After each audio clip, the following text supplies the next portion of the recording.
Assalamualaikum dan selamat sejahtera. Saya kini berada di Melaka Manipal Medical College atau lebih dikenal sebagai Triple MC. Ia ditubuhkan pada 1997 dan terletak di Manipal, Karnataka, India. Ia merupakan usaha sama antara Kerajaan Malaysia dan Manipal University. Setelah 16 tahun ditubuhkan, ia telah melahirkan graduan yang telah berkhidmat sebagai doktor di seluruh Malaysia. Program perubatan di Manipal terdiri daripada dua fasa, iaitu fasa pertama di mana pelajar perlu menghadiri kelas teori selama 2 tahun diikuti dengan 6 bulan klinikal di hospital. Kemudian mereka akan menyambung 2,5 tahun di kampus Melaka, Malaysia. Menerusi rakaman video ini, kita tinjau kisah hidup 4 pelajar Melaka Manipal Medical College semester kelima. Kita saksikan.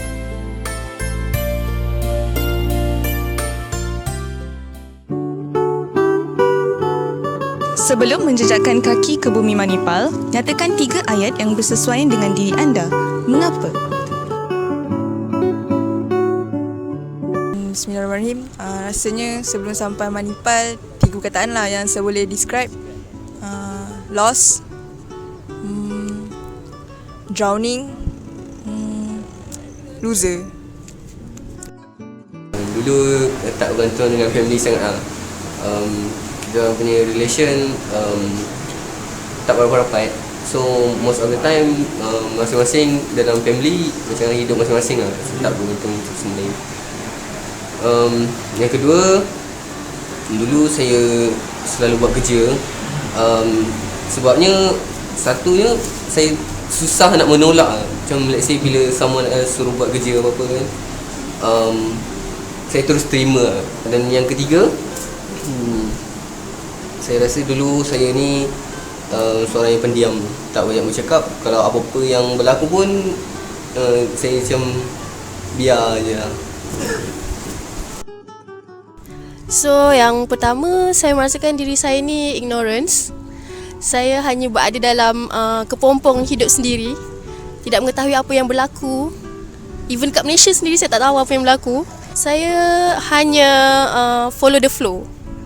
Kiranya saya rasa macam saya tak ada matlamat yang sebenar hidup dekat dunia ni.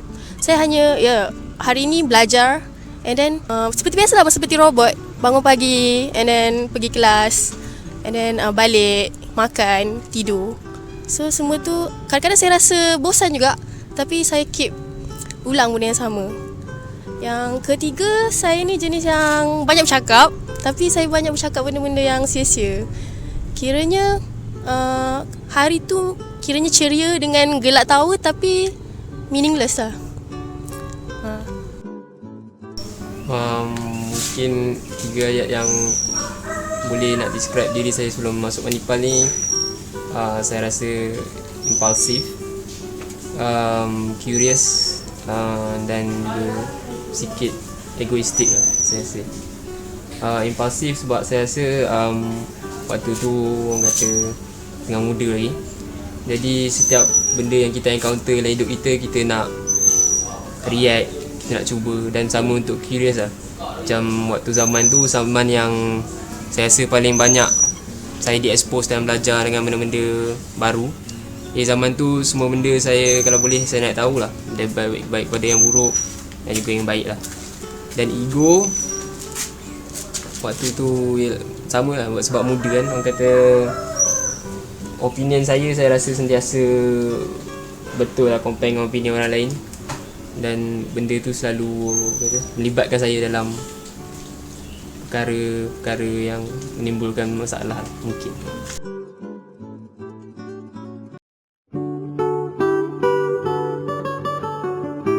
Sejauh manakah Manipal mengubah cara anda melihat dunia?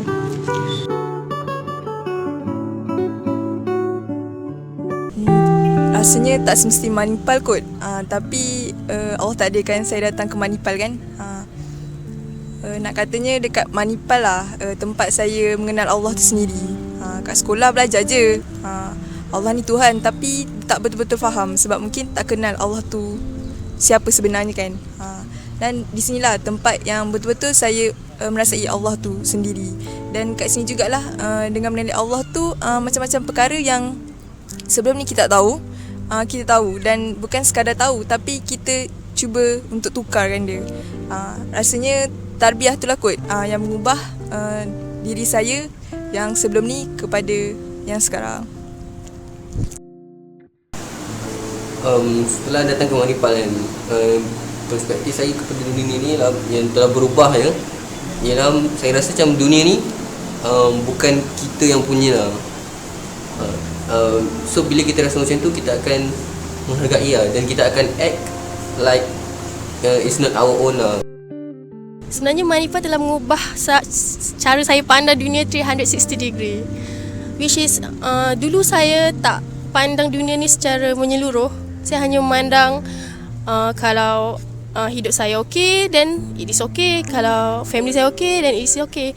Even Malaysia sendiri pun saya tak ambil pot sangat. Tapi bila datang sini, saya dibuka dengan berita ataupun pengetahuan tentang semua negara yang ada dekat dunia ni. Dan dari situ saya nampak macam, dunia ni macam semakin tenat dengan hasil perbuatan manusia tu sendiri kan. Walaupun nampak seperti saya ni, orang kata belajar medik dan cubalah kononnya menjadi seorang doktor yang terbaik kan, ingin menjadi seorang doktor. Tetapi saya tertanya, adakah usaha saya hanya mengejar cita-cita menjadi doktor tu boleh membantu Islam tu naik kembali kan? Dari situ saya meletakkan matlamat hidup saya tu lah. Kiranya dekat sinilah baru saya faham erti dan the true meaning of life tu. So bila saya ada matlamat tu, saya rasa saya lebih bergerak dengan cepat. So semua tu menjadikan saya lebih kuat dan lebih terus bergerak. Manipal ni saya jujurnya waktu saya mula datang Manipal ni, orang cakap saya ni datang dalam komuniti berbeza, masuk dalam komuniti yang berbeza. Jadi Manipal ni, kebanyakannya orang yang datang di Manipal ni adalah orang-orang yang baik lah bagi saya. Macam orang yang suka melakukan perbuatan yang benda-benda yang bagus lah, benda baik kan. Dan saya ni sebelum ni datang daripada mungkin crowd yang lebih berbeza lah, yang lebih agresif ke, lebih berbeza lah daripada crowd Manipal. Dan saya rasa macam bila saya dekat Manipal ni adalah antara tempat yang banyak mengubah saya ke arah yang lebih baik lah. Sebab orang-orang kat sini macam dia tak malu untuk mengajak orang lain untuk buat benda yang baik. Dan saya rasa keikhlasan seorang tu mengajak kita dalam membuat benda baik di Manipal ni, kita boleh ukur lah. Kalau sebelum ni kalau saya diajak untuk buat sesuatu yang baik, saya rasa macam kita dapat rasa ada hint ego dalam orang yang mengajak. Jadi di Manipal ni kita berbeza lah benda-benda ni. Saya rasa itu satu benda yang bagus lah di Manipal ni. Dan macam mana saya cara mengubah tengok dunia. Setelah 2 tahun setengah berlalu, kini pastinya banyak perubahan dalam diri mereka. Namun, perubahan itu berbeza-beza. Kini kita saksikan apakah transformasi dalam diri mereka.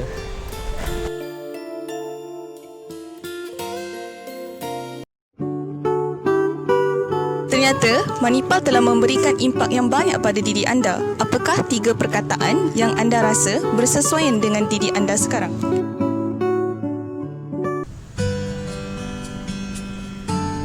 Love, light, truth. Tak tahulah, rasanya sebelum kenal Allah tu sendiri, hidup memang sangat lost. Kita rasa kita berjaya, SPM, result bagus, dapat fly. Tapi sebenarnya kita loser sebab segala achievement kita tu hanya semata-mata untuk memenuhi kehendak diri. Tapi sebenarnya kita ni diciptakan kerana apa kan? Hanya untuk menyerahkan sepenuhnya kepada Allah tu sendiri. And then bila mana kenal Allah tu memang rasa lah, memang Allah tu memang sangatlah sayang kat hamba-hamba dia. Memang sebenarnya dia bagi macam-macam kat kita, tapi kita je yang tak pernah appreciate. So memang sangat rasa lah love tu. And then mungkin sebelum ni kita jenis yang tak kisah pasal orang kan. Tapi disebabkan Allah tu sendiri, kita belajar untuk care pasal orang, sayang pasal orang. And then light kan, light tu macam sahur pencerahan lah. Memang subhanallah lah kan, memang rasa lah kita bila mana Allah tu nak bagi kan, memang terus terang. Daripada dunia gelap kan, sepanjang 20 tahun hidup kan, tiba-tiba Allah nak bagi kan, nak berkenalan dengan dia kan, memang teranglah hidup kan. Tapi kat situ bukanlah macam nak cakap kat situ bukanlah orang kata that's it kan, dah terang dan tak ada dah apa-apa kan. Tapi memang permulaan lah orang kata. Apa yang kita percaya, apa yang kita pegang sebelum 20 tahun ni, kononnya itu dah betul kan. Tapi sebenarnya tak kata tu totally lost, tak kata tu totally salah, tapi kenapa kebenaran tu kita tak faham. So macam somehow bila nampak kebenaran tu tak ada apalah yang boleh mengganggu-gugat pendirian sendiri. Sebab pendirian tu berdasarkan ajaran Islam tu kan. Pendirian tu berdasarkan Al-Quran dan Sunnah kan. Saja insyaAllah. Pertama sekali setelah datang ke Manipal, apa yang saya belajar daripada komuniti ni yang telah merubah diri saya ialah pertama sekali saya macam respect tu dah semakin bertambah. Even though macam kita ni senior kan, tapi dalam diri tu tak ada rasa tinggi, tak ada rasa macam seolah-olah kita ni lebih hebat daripada orang lain. Yang kedua, saya rasa saya dah mula untuk bersabar sedikit. Dulu saya ni kurang sabar, tapi sebab datang Manipal ni macam-macam masalah yang telah kita hadapi, dan daripada situ kita belajar bahawa dan untuk menghadapi setiap masalah tu kita kena sabar dulu lah. Dan memang sebab kerja saya ni memang banyak kan, dan untuk so that kerja tu berjalan dengan lancar, kita kena sabar, lepas tu baru buat kerja. Pertama saya rasa saya menjadi lebih berani kot. Berani mengatakan yang benar dan mencegah kemungkaran tu. So menjadi saya cuba develop berani bercakap tu. Kalau dulu saya bercakap benda-benda yang sia-sia, kali ni saya ubah. Saya gunakan kekuatan yang banyak cakap tu logam tu kan, untuk ke arah kebaikan tu. Lepas tu yang kedua, saya lebih suka mencari maksudnya dari segi isu-isu semasa. Kalau dulu saya tak mencari kan, dan saya hanya mendengar orang bercakap dan saya terima bulat-bulat kan. Tapi kali ni kalau apa-apa yang saya dapat, saya akan cari. Dan kalau boleh saya nak jadi orang pertama yang mengetahui hal-hal itu kan. Sebab saya nak melihat dari kacamata saya yang sekarang. Yang ketiga, sekarang ni saya lebih bermatlamat saya rasa. Kiranya saya buat kerja apa-apa pun, saya aimkan kerana Allah, dan saya buat tu bersama-sama Allah, dan kepada Allah saya serahkan urusan tu. So saya rasa lebih happy lah sekarang. Maknanya perkataan baru lah untuk discard. Saya rasa saya masih lagi orang yang curious macam dulu. Saya masih nak tahu banyak perkara setiap datang Manipal sekarang. Dan mungkin ego tu dah tak ada. Mungkin ego tu dah tukar dengan saya lebih observant lah. Saya rasa diri saya react apabila saya betul-betul tahu keadaan. Compare dengan dulu impulsif, sekarang saya lebih observant lah, compare dengan dulu. Dan mungkin yang ketiga, mungkin lebih relax lah compare dengan dulu. Slow down sikit lah orang kata.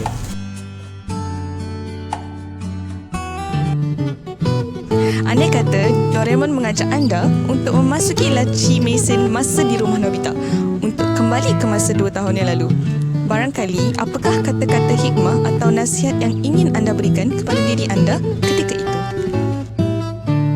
Nasihat yang saya nak berikan kepada diri saya sendiri dan juga kepada orang lain lah yang nak mengambil nasihat ni ialah whatever that happen in your life, either you take it or you leave it.